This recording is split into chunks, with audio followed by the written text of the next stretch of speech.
Morning everybody, and welcome back to the channel. If you're new to my channel, make sure that you drop a like on this video and subscribe to the channel. All right guys, right now we're on the way to drop off the Tesla. Right now I'm on the way to drop off the Tesla Model Y at the airport, and I'm gonna run you guys through a quick process of how I operate TURO. My last vlog I spoke about it briefly, but this vlog I decided to kind of just take you guys through the process. So we're on the way right now to the Atlanta airport to drop off the car to the individual that booked it. He booked it for 2 days, really 3 but 2 technically. So he booked it on Friday to bring back on Sunday, but not Sunday at the initial time of booking, a later time. So a later time automatically makes it a whole nother day, even if it's just an hour. A lot of traffic in Atlanta, of course, especially going to the airport, but these are things that you should probably include in your delivery fee, because I don't know about anybody else, but I live about 20 something 30 something minutes from the airport, but there's always guaranteed traffic and always a guaranteed hassle at Atlanta airport, it just being one of the busiest airports. So yeah, make sure that you include your stress time in the delivery fee as well, you know what I'm saying? Nonetheless though, Atlanta's always a beautiful scenery. Just waking up early in the morning and getting on the highway, it's just something about it. Waking up early in the morning, getting on the highway, and then there's so many cars, and it's just so much is going on this early. When you think it's early, it's never early in Atlanta. No time is actually early in Atlanta to get on the road and get moving. And I kind of love that about the city, because everybody's hustling, everybody's doing something, everybody's on something, and it kind of inspires you to want to do the same. When you think it's early, you're not early enough.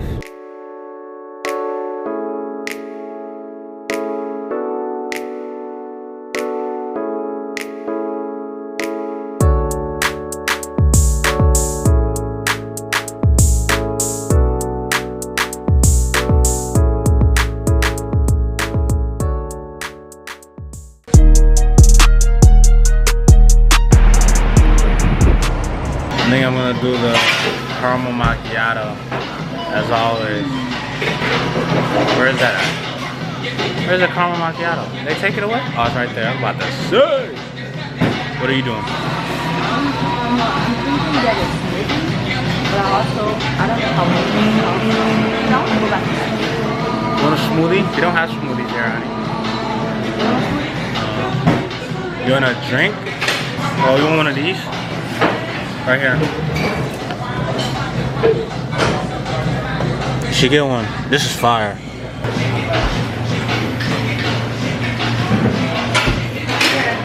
Can I do a caramel macchiato? The hot one? No, cold. Ice. Large size? Nah, smaller size. And then can I do that with almond milk?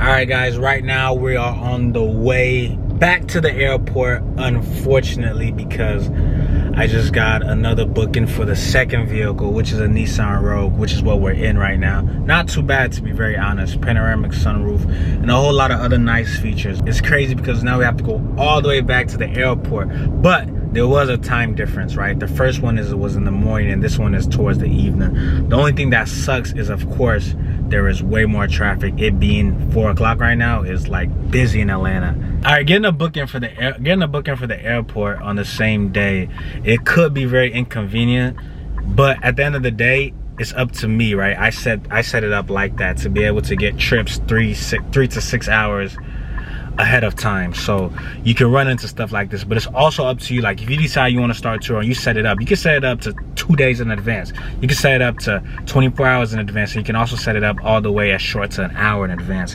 I have mine for around 3 to 6 hours, so that's one of the reasons why I have this. I didn't know this booking was gonna happen when I was delivering the first booking. So, but yeah, man, so that's what it's all about. I just wanted to kind of point that out there, because some people are probably wondering damn, you know. But yeah, it sucks though. The inconvenience is crazy because right now there's traffic, but you kind of add that all to your delivery fee, so it kind of makes sense. 1 hour later. All right guys, so this is the downside of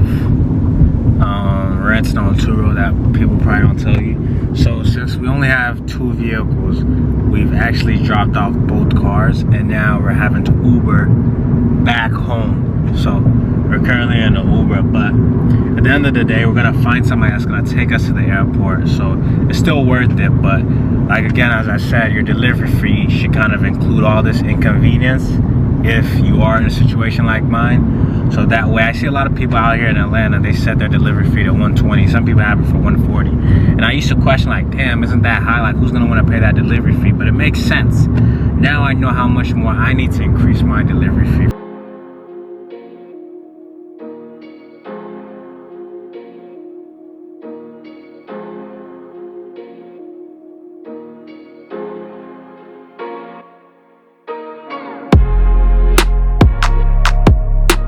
Alright guys, let's get down to business. Certified balance. How much did you make on a weekend of renting your cars to TURO? So, let's go through that. First and foremost, I want to say that this weekend was a very, very busy weekend because the 2 vehicles that I have on TURO were booked for the weekend. So, and they both wanted delivery at the airport, which makes it extremely stressful. Like, if you have TURO in the state of Atlanta or the city of Atlanta, then you already know how stressful it is. So right here is my Tesla Model Y,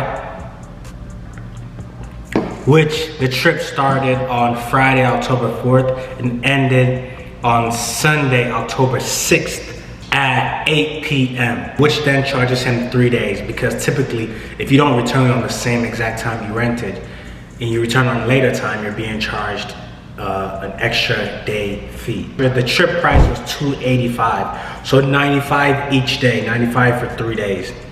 He also prepaid EV charge of $25 and delivery fee of $65. In total, the trip total was $360.75.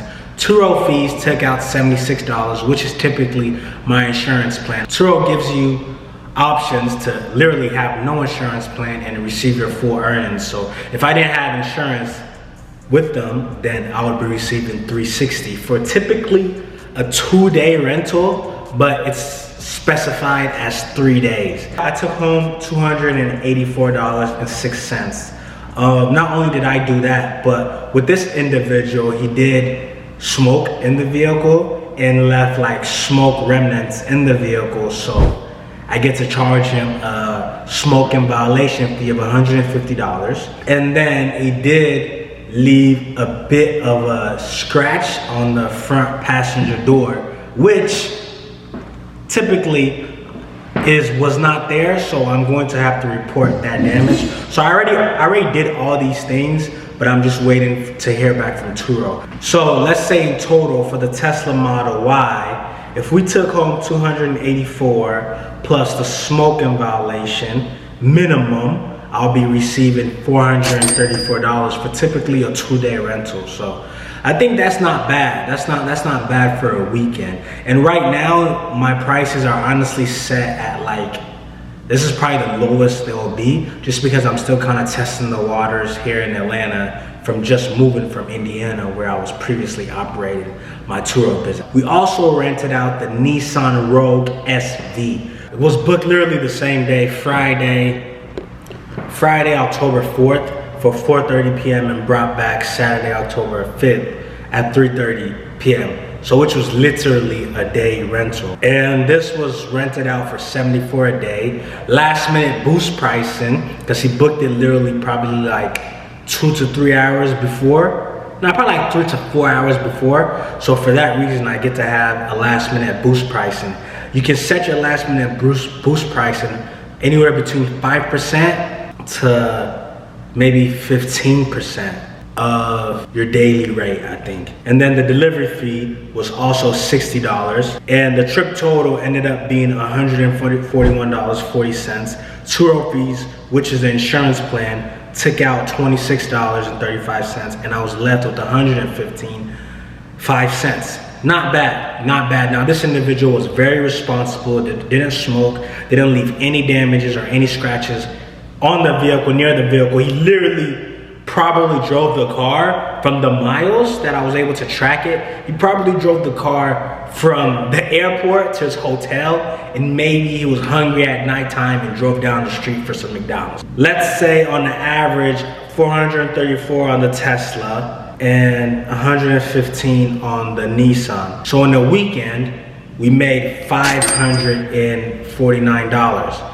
This honestly isn't bad for a weekend, you know what I'm saying? Like, my car could possibly still get booked today. It's only 1 p.m. right now, and I just got it back yesterday. For me, I'll say this is mostly profit. The only investment cost that I would say is for the cleaning and the smoking.